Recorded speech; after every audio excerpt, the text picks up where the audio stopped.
ఒకసారి యేసన్న గారు బస్ స్టాండ్లో కూర్చొని ఉన్నాడంట.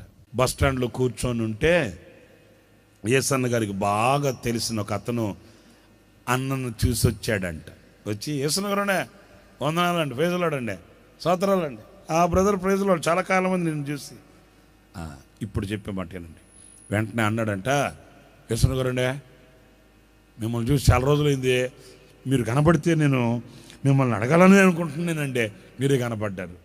ఏంటి బ్రదరు అంటే, మరే నిన్ను గూర్చి ఇదిగో ఫలానా వాళ్ళు ఉన్నారు కదా, ఫలానా ఫ్యామిలీ వాళ్ళు భయంకరంగా మాట్లాడుతున్నారండి, అసలు నిన్ను గురించి ఏం చెప్పారు తెలుసా, నువ్వు గనక విన్నావంటే అసలు అని ఒక పాడు భయంకరమైన మాట యేసన్న గారి మీద ఎవరో చెప్పారు అన్నారని చెప్పాడంట.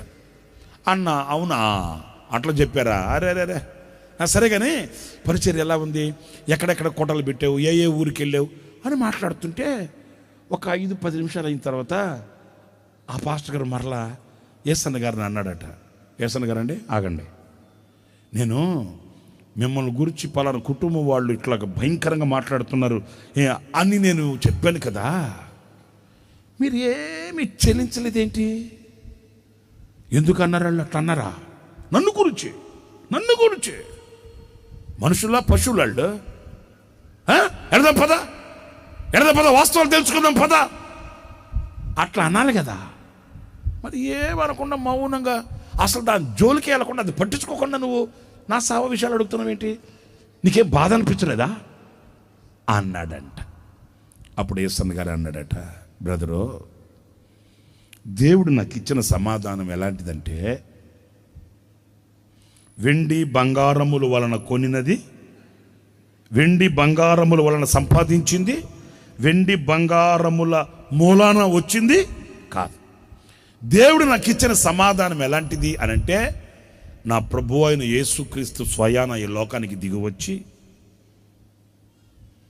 10,000లో అతికాంక్షణీయుడు, దేవాతి దేవుడు, దైవకుమారుడు, మహిమలో నివసించువాడు, తండ్రితో కూడా ఉండుట విడిచిపెట్టకూడని భాగ్యమని ఎంచుకొనక ఈ లోకానికి దిగివచ్చి ఆయనకై ఆయనే ప్రాణం పెట్టి ఆ ప్రాణ క్రయధనమును చెల్లించి నాకు సమాధానం ఇచ్చాడు. అర్థమైందా? ఇప్పుడు ఏనండి, ఇంత విలువైన సమాధానాన్ని, ఇంత ఘనమైన సమాధానాన్ని యేసుక్రీస్తు బలియాగము వలన నాకు ప్రాప్తించిన ఈ పవిత్రమైన ఈ సమాధానాన్ని ఈ అల్పమైన సంగతి ద్వారా పోగొట్టుకోమంటావా? నువ్వు చెప్పు. ఇంత దేవుడు ప్రాణం పెట్టి నాకు ఇచ్చిన సమాధానాన్ని ఈ అల్పమైన విషయాన్ని తలంచి, ఈ అల్పమైన విషయానికి అదే వాళ్ళేదో నోటు దోలోళ్ళు అన్నారు మాట, వాళ్ళేదో వాగుడుగాయి, వాళ్ళకి ఎవరిదో ఒకరి సోది నోట్లో ఉండాలి, ఎవరిదో ఒకరి పాడు మాటలు వాళ్ళు మోసుకొని తిరుగుతుంటారు. వాళ్ళు అలాంటి ప్రవర్తన కలిగిన వాళ్ళు కనుక, అలాంటి మాటలు మాట్లాడారు కనుక ఈ దుర్లభమైన ఈ నీచమైన వాటి కొరకు దేవుడు నాకు ఇచ్చిన సమాధానం పోగొట్టుకోమంటావా?